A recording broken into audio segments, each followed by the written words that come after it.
So where did the principle of mathematics come from? Well, it was always there, just not discovered before, I guess. Keep thinking about that one.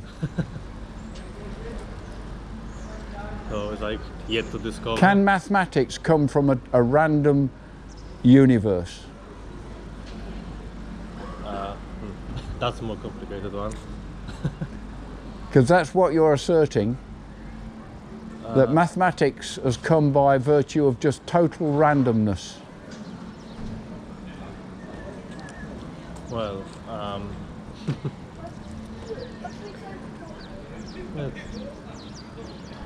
I'll give you another question. yeah. What are you worth?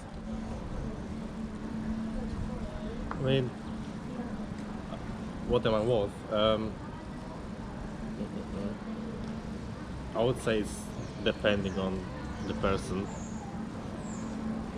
Like, if you're a good or bad person, I would say that's the worth of a person. Yeah. How do you assess the value of a good or a bad person? Well, you look at what they do and how they treat other people, and whether they help or not. Well, where do those moral values come from? Well, it just depends if you want to be a good person. That's what I believe. What if I thought it was good to kick a dog? That's wrong because it harms the animal, and it causes them. So that wouldn't be good? No, because it causes. Another person might eat that dog. That also wouldn't be good. Right? It's still suffering for the You dog. see what I mean? Yeah. That morality, if left to human beings, is very subjective.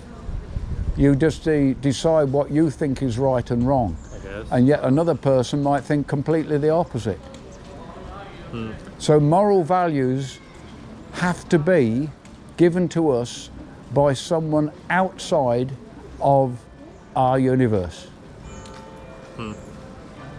And that's where we get God telling us the right and wrong. Otherwise, we just make it up as we go along, and society is getting increasingly in a mess. I speak to people on the street, they don't even know whether they're male or female. That can't be right, can it? Well, I'm fine with that, personally. I don't mind that. You don't mind that? No, it doesn't hurt anyone, so I don't mind that. It hurts the human race and it hurts God. He says there are two genders, male and female, and the purpose of that is to come together and procreate. It's so simple, the Bible says these things. Now let me take you back to worth. What are you worth? Where did you come from? My parents, Where did your parents come from? their parents, and so on, so on. And so on. And Yeah. where did they come from? The ones, organisms. Some sort of organism. And where did that organism come from? You see where this is going, don't you? We're going right back to something that the evolutionists say that there's some sort of slime mixture, soup, whatever you want to call it, was formed out of the atmosphere. And from that atmosphere we got some sort of tiny, minute creature that somehow had life, and that tiny, minute creature became something else, and that creature became something else, and then something else. Now personally I think you need a lot more faith to believe that than you do what I'm saying about Jesus. Yeah. So if I ask you the question now, what are you worth any more than that bit of slime that you came from? Not really. Not really. So the answer is I'm not worth anything. Well, in this case, no one really is. As an atheist, you're not worth anything. Yeah. Well, because you're no a cosmic accident, right? You're just an accident that happened as a random series of events. Yeah, and you and I are standing here in Wisbech Marketplace. It just doesn't make sense. What does make sense is God created you. He created me. He gave us the ability to procreate. Yeah. So we're combined in that creation process. Your parents, obviously your father's sperm fertilized your mother's egg, and you're a result of that union.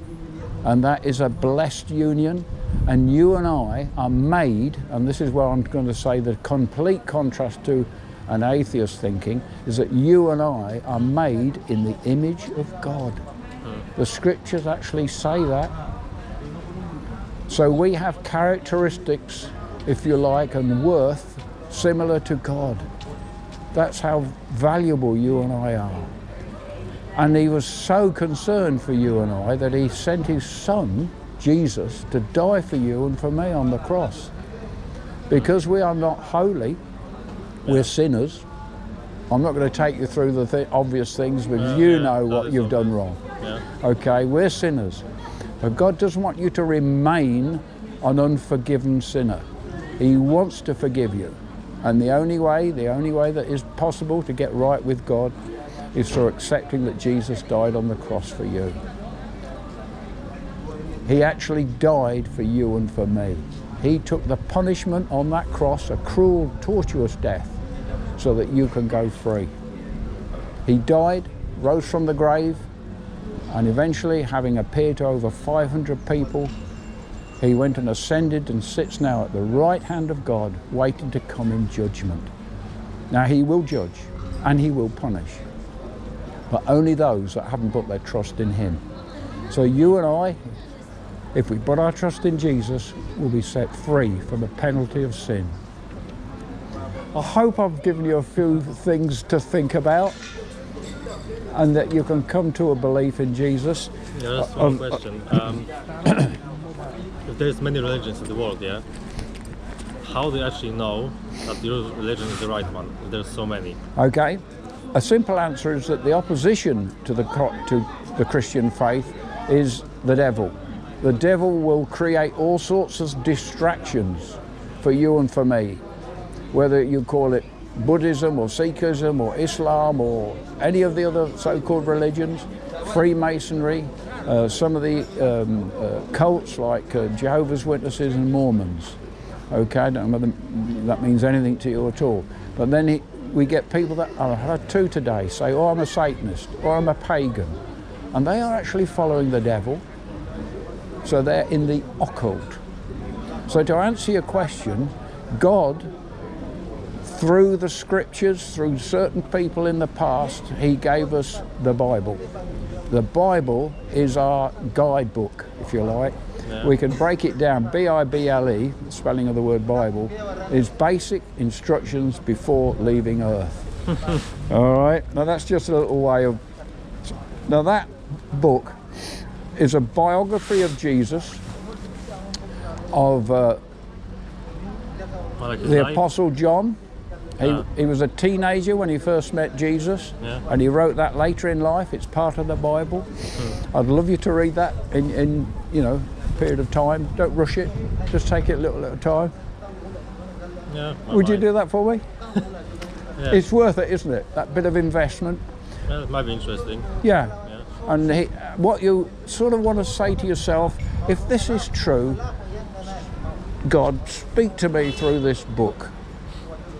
It sounds a bit weird, but that's what happens.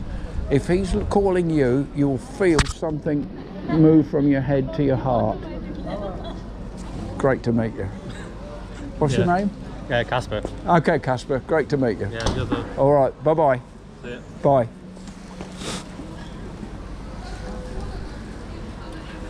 Well, how are you folks? Have a